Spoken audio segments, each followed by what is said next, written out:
यदि आप ईश्वर में विश्वास रखते हैं तो आपके सच्चे मन से की गई प्रार्थना ईश्वर जरूर सुनते हैं। प्रार्थना एक ऐसी शक्ति है जिसके द्वारा कोई भी जीव ईश्वर से अपने मन की बातों को पहुंचा सकता है, और जिनको ईश्वर पर विश्वास होता है वे बड़े से बड़े मुश्किलों का सामना डटकर यूं ही कर जाते हैं। इसी सोच पर आधारित हम आपको आज एक कहानी बताने जा रहे हैं जिनसे हमें एक अच्छी सीख भी मिलती है। तो चलिए जानते हैं सच्ची प्रार्थना की शक्ति की। एक गांव के थोड़ी दूर एक तालाब था। तालाब बहुत ही गहरा था जो कि हमेशा पानी से भरा रहता था, जिसके चलते उस तालाब में रंग-बिरंग मछलियां और अनेक जीव रहते थे।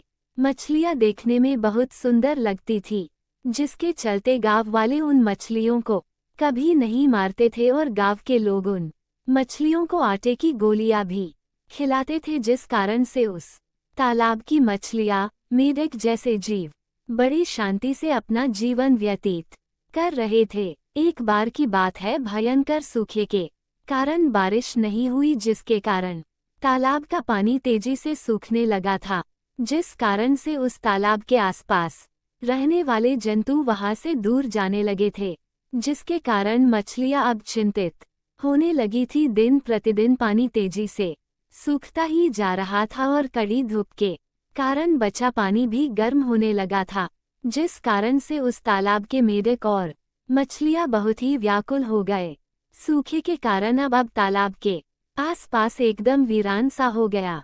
सभी पक्षी दूर चले जा रहे थे और धीरे धीरे सारे मेढक भी वहां से जाने लगे, लेकिन बेचारी मछलियां वह पानी के बिना कहीं तैर ही नहीं सकती, तो दूर जाने का कोई सवाल ही नहीं था। अब वो बेचारी मछलियां करे तो क्या करे, उन्हें कुछ समझ में नहीं आ रहा था।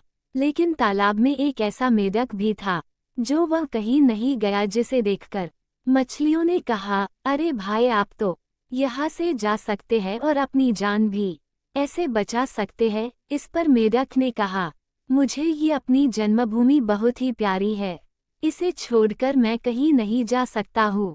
मैंने इसी तालाब में जन्म लिया है और इसी में पलकर बड़ा हुआ हूँ। हर सुख दुख में आप लोगों ने मेरा साथ दिया है, तो भला इस दुख की घड़ी में आप लोगों की छोड़कर कैसे जा सकता हूँ। इस पर मछलियों ने कहा कि हम तो मजबूर है, हम सब आपकी तरह फुदक फुदक कहीं जा भी नहीं सकते हैं और न ही पक्षियों की तरह उड़कर अपना जान बचा सकते हैं, लेकिन तुम तो कहीं भी जा सकते हो और अपनी जान भी बचा सकते हैं। इस पर मेढक ने कहा कि भला मैं तुम लोगों का साथ छोड़कर कैसे जा सकता हूँ। सब दिन बराबर नहीं होते हैं, हर दुख के दिन के बाद सुख के दिन जरूर आते हैं, इसलिए हमें ईश्वर पर विश्वास करना चाहिए। ईश्वर दयालु है जो सबकी सुनता है और सब पर दया भी करता है, और यदि सभी मिलकर ईश्वर से प्रार्थना करें तो ईश्वर हम सबकी फरियाद जरूर सुनेगा। इसलिए आज शाम को हम सभी मिलकर ईश्वर से प्रार्थना करते हैं, ईश्वर हमारी भी सुनेगा।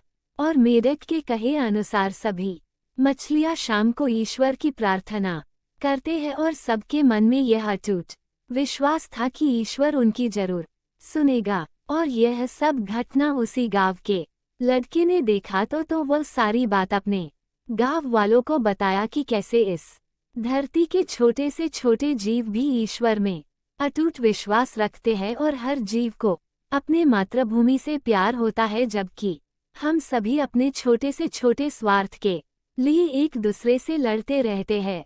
इसलिए हमें भी उन मछलियों की तरह ईश्वर से प्रार्थना करनी चाहिए। इसके बाद गांव के सभी लोगों ने मिलकर सच्चे मन से ईश्वर से प्रार्थना किया और फिर ईश्वर की दया से रात होते होते आकाश बादल से घिर आए और फिर बहुत जोरों से खूब बारिश हुआ और वह तालाब सहित चारों तरफ पानी ही पानी भर गया, जिसके बाद एक बार फिर से चारों तरफ खुशहाली आ गई।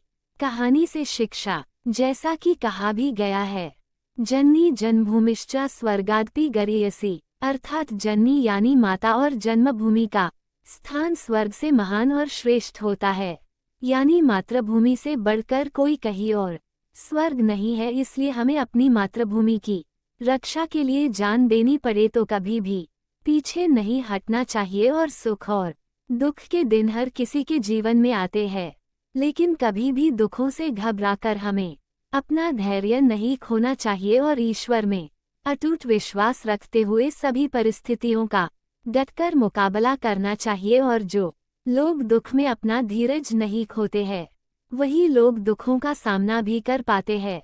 तो आप सबको ये सीख देती कहानी सच्ची प्रार्थना की शक्ति कैसा लगा? पसंद, लाइक और सब्सक्राइब जरूर करें। धन्यवाद।